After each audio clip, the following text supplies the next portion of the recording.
Salut les potos, on se retrouve aujourd'hui pour la revue de l'épisode 5 de Dragon Ball Daima. Et j'ai envie de te dire qu'il n'y avait pas grand chose qui s'est passé dans cet épisode en vrai.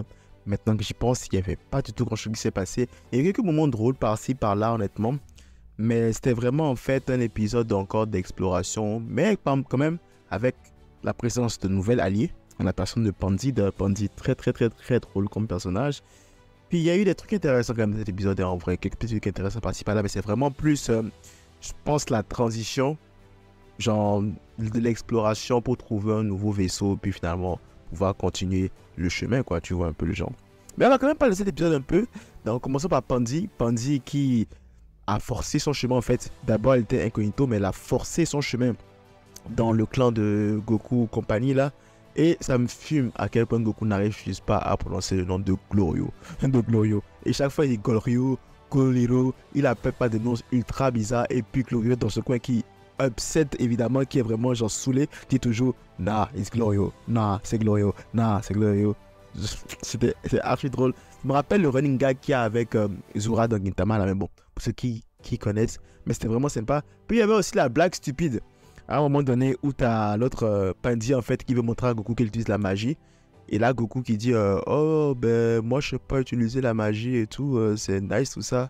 Frère, t'es capable de créer une boule d'énergie avec l'énergie des gens. T'es capable de lancer un Kamehameha. T'es capable de faire un Kaioken. Tu te transformes en Super Saiyan. De quoi tu sais pas faire de la magie, frère? À un moment donné, mais Goku qu'il arrête de se foutre de nous en fait. Il arrête de se foutre de nous. Donc là, dans la première partie de l'épisode, genre, ils font connaissance avec Pandy. Enfin, plus ils sont forcés de faire connaissance avec Pandy parce qu'au début, voilà, quoi, ils sont pas franchement très emballés à l'idée que Pandy les suive. Mais bon, à force que, voilà, Pandy s'incruste et tout, bon, voilà, il la laisse. Puis finalement, en fait, c'est elle-même qui leur montre, en fait, le chemin à suivre pour se rendre au palais du roi. D'ailleurs, ils avaient rendez-vous avec un certain roi, le roi du troisième monde. Je ne m'abuse. Ouais, le roi du troisième monde et tout. Donc là, du coup, bon... Il rencontre le roi du troisième monde, voilà. Et il s'avère que, en fait, Pandy, c'est la princesse du troisième monde. Comme par hasard. La princesse du troisième monde. Et ça m'étonne, en fait. Ah ouais, je voulais dire, ça m'étonne que personne ne l'ait reconnue. Mais elle portait un masque, en fait. Elle portait un masque, donc du coup, tout ça explique pourquoi, en fait, les gardes ne l'ont pas reconnue. Les mercenaires. C'est pas c'est les gardes, c'est plus des mercenaires, je pense, qui n'ont pas reconnu. Les mercenaires, en fait, les mercenaires qui sont, en fait, les gardes de... Dogma, ou je sais plus trop comment il s'appelle, le méchant de l'histoire sur lui. C'est pour ça que ces mercenaires, ils n'ont pas reconnu parce qu'elle avait un masque, donc du coup, ouais, ça explique en fait. Donc c'est la princesse de ce royaume-là, de ce troisième royaume des démons. Et donc, bon, c'est supposément en fait, c'est le roi là qui a envoyé en fait Glorio trouver quelqu'un capable de battre Dogma, je sais plus trop comment il s'appelle, le super méchant du truc. Et c'est intéressant parce qu'on a vu aussi justement l'ambition de Dogma. Goma, ouais, c'est Goma qui s'appelle, je pense, Goma. On a vu l'ambition de Goma qui a en fait utilisé Dende pour créer des nouveaux Dragon Ball. Et je réfléchissais, je me dis, mais attends, pourquoi il ne peut pas créer les Dragon Ball? Je me suis rendu compte qu'en fait, les Dragon Ball de leur monde à eux sont presque impossibles d'accès parce qu'ils sont gardés par des monstres d'élite. Et du coup, pour pouvoir les savoir, il va falloir avoir une force herculéenne pour pouvoir justement récupérer les 3 Dragon Ball et faire le feu. D'où l'idée en fait de Goma de passer par la voie facile et de capturer Dende pour que Dende puisse lui créer de nouvelles Dragon Ball. Ouais, smart. Là, je comprends un peu en fait ce que j'ai compris de ce plot là en fait. Et donc là, de l'autre côté, tu as justement l'autre, le roi du troisième monde là en fait, qui veut se débarrasser de Goma, mais en même temps veut prendre le pouvoir en fait sur le royaume des ombres en général, juste pour pouvoir en fait en faire un pays de paix, selon ses dires. Je ne sais pas si c'est vrai, mais bon. En tout cas, il semble être quelqu'un de gentil parce qu'il a quand même aidé Goku. Et il a même testé Goku. Il a même voulu tester Goku parce que voilà, qu'on lui a dit que c'est lui qui devait pouvoir battre... c'est lui qui a battu Majin Buu, donc c'est lui qui devait pouvoir arrêter les plans de Goma.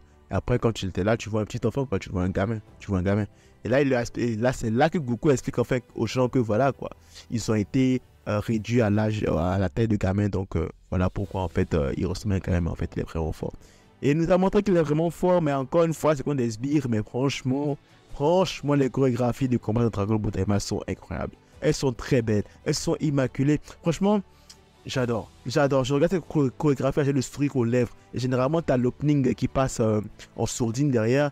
C'est magnifique. Je sais pas, un truc genre un OST épique. Juste l'opening, mais genre avec la scène, ça donne un truc magique. Ça donne un truc super sympa et agréable à écouter, à regarder. Et là, on a vu pour la première fois, hop, le Super Saiyan. On a vu un petit aperçu du Super Saiyan. On a vu un petit aperçu de ce que ça va donner le Super Saiyan et tout, quoi, tu vois. Donc, là, forcément, le Super Saiyan pour pouvoir justement éclater les gens avec une vague d'énergie explosive. Et après, il est revenu à la normale. J'aime bien. Il s'est pas battu, il a juste montré le Super Saiyan en mode, ouais, voilà de quoi je suis capable. Bon, petite déception, c'est que pour ce combat, il n'a pas utilisé le bâton magique. Et ça me porte à croire que plus les combats deviendront sérieux, moins il utilisera le bâton magique. Et ça me déçoit un tout petit peu. Je sais pas pourquoi, mais genre, j'ai une petite déception. J'ai un petit pincement au cœur parce que ouais, je m'attendais à ce que, voilà quoi, soit le bâton magique, son arme favorite et qu'il utilise pour pouvoir battre les méchants par-ci par-là. Mais bon, c'est dommage, on ne peut pas tout avoir. L'épisode était très bien, puis là, bon, ils ont réussi à avoir un nouvel avion, et voilà, plein de provisions, ils sont prêts à repartir, et je pense que techniquement, ils iront pour récupérer la première boule de cristal, j'ose croire. Et là, tu as le mec, en fait, qui leur dit, voilà, en fait, nos potes qui vont sûrement arriver n'ont pas le code pour pouvoir entrer, et donc, il envoie quelqu'un, en fait, aller les chercher. Alors, est-ce que c'est aller les chercher au poisson téléporteur ou c'est directement aller les chercher sur Terre en fait? Ça c'est la bonne question. Puis voilà quoi, l'humour ne manque pas. Puis en vrai, j'ai hâte de voir comment en fait Vegeta et compagnie vont arriver. Parce que ouais, leur présence, j'ai hâte de voir en fait comment ils vont fitter dans ce monde-là, comment ils vont fitter dans cette atmosphère d'exploration. Parce qu'en général, tu vois, Goku on sait, Goku on est habitué, on l'a déjà vu dans Dragon Ball, on l'a déjà vu dans Dragon Ball GT, tu vois. Mais Vegeta, petit cœur, dans un système, dans un vibe d'exploration et tout, ça peut être sympa. Ça peut être sympa. Leur réaction, comment ils vont s'acclimater en fait à cette atmosphère-là, ça pourrait être sympa à voir. Puis en plus, les combats, j'ai quand même hâte. J'ai quand même hâte de voir ce que ça va donner. Encore une fois, épisode quand même tranquille, en vrai, tranquille. Ça avance lentement, j'ai envie de dire, mais c'est ça, à ça qu'il fallait s'attendre avec Dragon Ball Daima. C'est le même vibe que GT. On est dans de l'exploration. Et donc, on va prendre le temps, en fait, de faire tout ce qui est aventure, exploration et tout. C'est pas un arc, genre de baston. Ben, il y aura de la baston, c'est sûr, là, mais c'est pas un arc comme le tournoi de Cell et tout, ou comme Namek et tout, tu vois. C'est vraiment un arc d'aventure où ils vont explorer, ils vont aller chez des gens, ils vont récupérer des artefacts peut-être, ou ils vont peut-être même aller dans les donjons. C'est vraiment dans les donjons que tu vois, on aura un peu de la baston, quoi, tu vois. Mais c'est vrai que c'est quand même un petit peu lent. Mais écoute, c'est assez, il faut s'attendre en fait. C'est le scénario qui est comme ça, j'ai envie de dire. Et c'est ça en fait quoi. C'est assez, il faut mettre de l'aventure. De l'aventure, donc voilà. C'est lent parce que c'est de l'aventure et de l'exploration et qu'il faut mettre l'emphase sur ça quand même. Voilà tout ce que j'avais à dire dans cette revue de l'épisode 5 de Dragon Ball Daima. Si tu as aimé la revue, n'hésite pas à liker. C'est comme ça fait toujours plaisir. Si tu n'es pas encore abonné, abonne-toi, ça me fera plus plaisir. Max de like, max de partage. On se retrouve très vite pour de nouvelles vidéos. Et c'est ça, tous rendez-vous de vos proches. C'est tout pour moi. À la prochaine.